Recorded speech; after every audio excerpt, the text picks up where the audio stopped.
Bom, sem mais delongas, vamos partir aqui para a entrevista do Guilherme Boulos com a Natuza Neri. Sobre Venezuela, o senhor considera que ali reside uma democracia ou uma ditadura? A Venezuela não é o meu modelo de democracia. Mas é uma ditadura? Se ficar comprovado que houve fraude nas eleições e o governo que exercitou fraude permanecer no governo, você não vai ter mais lá uma democracia. A pergunta foi muito clara, né? Se a Venezuela é uma ditadura ou não é uma ditadura. E aí o Boulos responde, não é o meu modelo de democracia. Ou seja, para ele, a Venezuela é uma democracia, só não é uma democracia nos moldes que ele quer. Então, é uma democracia que tem tortura, que tem prisão política, que tem censura, é uma democracia que caça direitos políticos de opositores. Teve muita gente que eu vi comentando essa entrevista falando, Boulos fugiu da pergunta. Não, ele falou que é uma democracia, só não é uma democracia nos moldes que ele defende.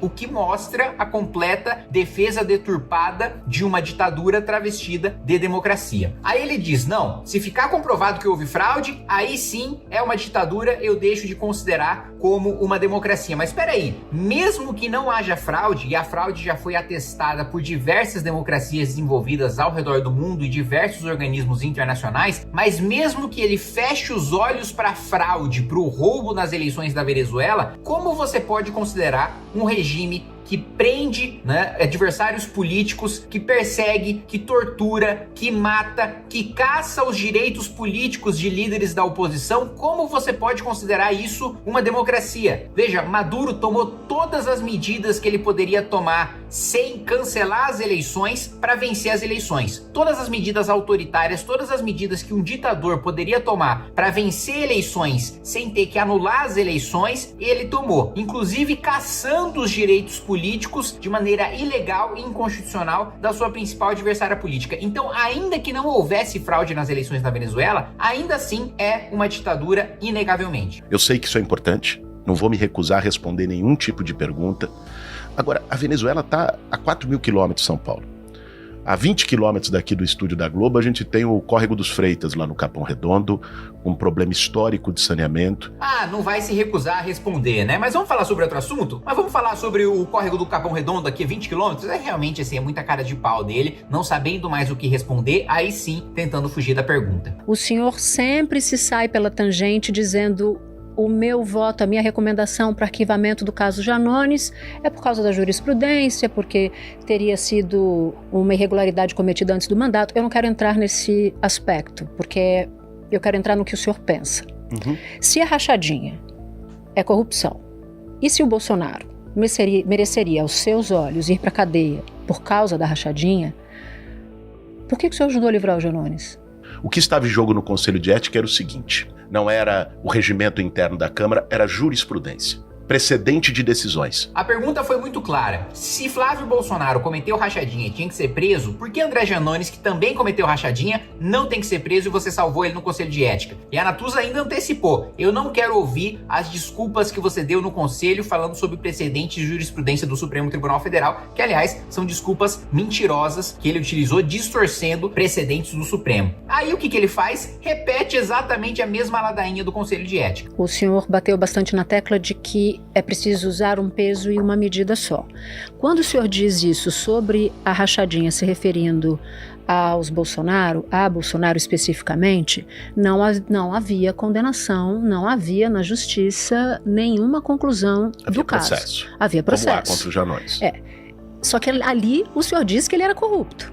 Ali o senhor disse que ele merecia ir para a cadeia. Se é um peso e uma medida só, o senhor está dizendo, então, que o Janones, mesmo sem condenação, praticou corrupção e merece ir para a cadeia? Deixa eu te dizer, Natuza, o papel do Conselho de Ética foi um julgamento de procedência e não de mérito. Não, eu estou falando do que o senhor pensa. Era isso que estava em questão. Se a sua linha de raciocínio tem acusação de rachadinha, logo merece ir pra cadeia, eu tô imaginando... Não, mas ali era muito mais que acusação, né, Natuza? Ali nós tínhamos 51 imóveis comprados em dinheiro vivo, eu não vi isso no Janones. Ali nós tínhamos uma loja de chocolate num shopping do Rio de Janeiro fazendo lavagem de dinheiro de rachadinha, eu não vi isso no caso do Janones. Ali nós tínhamos imagens de banco do Queiroz pagando fatura da escola da filha do Flávio Bolsonaro em dinheiro vivo com dinheiro arrecadado de assessores.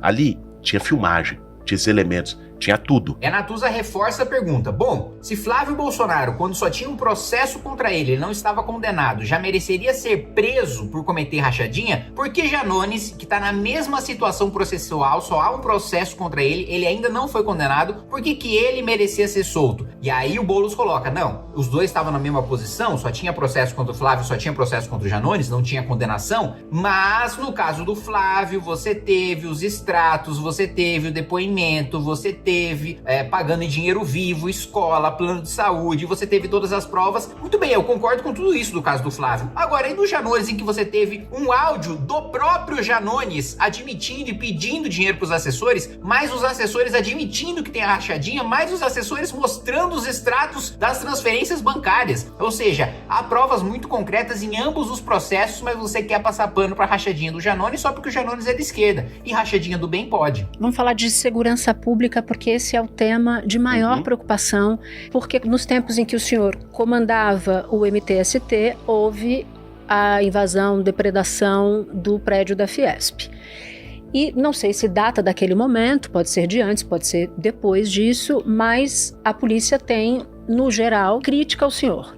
A segunda linha, que nós vamos também bater pesado na parte de segurança, é o enfrentamento ao principal crime que tem assustado a população de São Paulo, que é roubo e furto de celular. Para atuar no roubo de celular, você tem que atuar na receptação com inteligência. Ah, que legal, Guilherme Boulos. Então quer dizer que para atuar no combate a roubo e furto de celular, a gente precisa combater a receptação? Engraçado, quando eu apresentei e aprovei o projeto de aumento de pena para furto, roubo e receptação, você foi lá e não votou de maneira absolutamente covarde. Não quis defender a sua posição pró-bandido de afrouxamento de pena, mas também não quis se desgastar com o eleitorado que defende a segurança pública votando contra, então se absteve. Legal, agora você acha que a receptação é um problema, né? Na hora de votar um projeto, tomar uma medida efetiva como deputado federal, aí você não fez nada. Você tem um aumento de roubo porque tem quem compre e revenda isso no mercado ilegal. A operação que aconteceu ontem na Cracolândia mostrou isso. Ah, você tá falando daquela operação na Cracolândia que prendeu uma suplente de vereadora pelo PT? Ah, tá bom. De fato, a gente tem que fiscalizar as lojas que vendem celulares roubados ou furtados e que cometem receptação. Agora, o problema é de que adianta fiscalizar se quem comete receptação hoje não vai preso pela própria lei? A pena de receptação é de 1 a 4 anos. A gente sabe que no Brasil, crime com pena abaixo de 4 anos praticamente não dá prisão. A não ser que o sujeito cometa aquele crime várias e várias vezes, você converte a pena privativa de liberdade em pena restritiva de direitos, justamente na política que a nossa legislação e que o judiciário tem, esvaziar os presídios e de evitar que novas pessoas sejam presas, política essa com a qual eu discordo completamente, e é por isso que eu quis aumentar a pena mínima de receptação, justamente para o sujeito ser preso. Não adianta, você pode fazer a fiscalização que você quiser. No outro dia, o sujeito está vendendo, se bobear até no mesmo lugar. Parte do eleitorado, isso as pesquisas dizem, tem receio da sua imagem pela imagem de radical. A história da Fiesp, eu vou até pegar aqui uma aspa do senhor que foi no dia daquele evento. Não estava programado, mas foi um gesto de indignação das pessoas. Fiesp representa o que não presta no Brasil. O dano na fachada da Fiesp é muito pouco perto do dano que a Fiesp está causando há muito tempo ao povo do Brasil. A indignação justifica, na sua avaliação, a violência? O senhor ainda pensa assim? Eu não defendo manifestações violentas.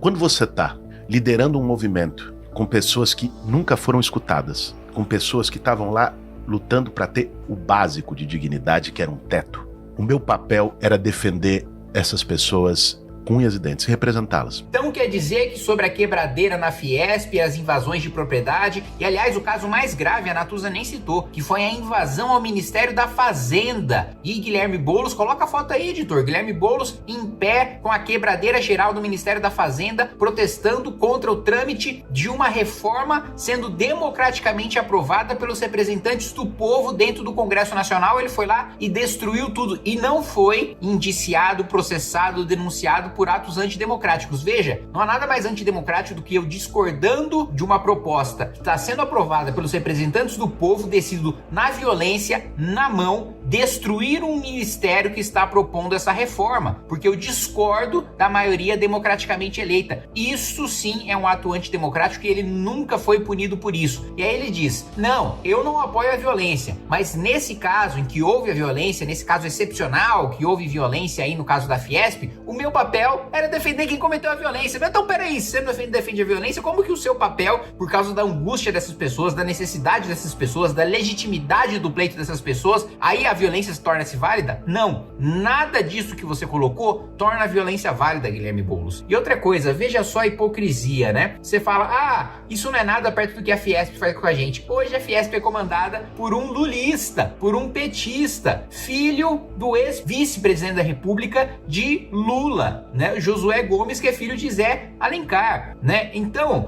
agora eu quero saber o que a Fiesp faz com a gente. Hoje a Fiesp te ajuda com o empresariado patrimonialista paulista que não está preocupado em melhorar sua produtividade, em melhorar sua competitividade, em fazer melhores produtos a menores preços, está preocupado em ter benefícios com o governo, a ter privilégios tributários, a ser amigo do rei, que foi assim que a elite patrimonialista brasileira sempre se manteve no poder e sempre se manteve rica e sempre se manteve parceira, inclusive, de governos igualmente patrimonialistas e corruptos como os governos do PT, dos quais você sempre apoiou. Quero falar um pouco sobre Cracolândia. O caminho, do meu ponto de vista, é integrar 3 áreas. Primeiro, saúde mental. O que eu vou fazer de forma muito objetiva é implantar os CAPs móveis. O que é o CAPs móvel? É um modelo de consultório de rua para fazer a busca ativa e a abordagem do usuário. Criar CAPs móveis, ou seja, você coloca um carrinho ali de atendimento psiquiátrico, psicológico e vai atrás do usuário de crack para que ele seja encaminhado para tratamento. Mas e se ele disser não? E se ele não topar? Não adianta, você não vai ter internação voluntária. O usuário do crack está tomado pela droga, ele não tem mais autonomia de vontade. Não importa se você vai levar o tratamento até ele, não importa se você vai levar o psicólogo, o psiquiatra, não importa se você vai levar o papa até o usuário de crack, ele não vai para o tratamento porque a droga já o dominou, ele já é escravo da droga, ele não tem nem consciência dos seus atos e é por isso que ele precisa ser internado compulsoriamente. O prefeito precisa ter peito de mandar, apesar de todo o choro e ranger de dentes das ONGs de direitos humanos, que não defende direito humano coisa nenhuma, porque não existe o direito humano de você se matar usando crack, não existe o direito humano de você destruir casas, comércios, de você furtar, de você roubar.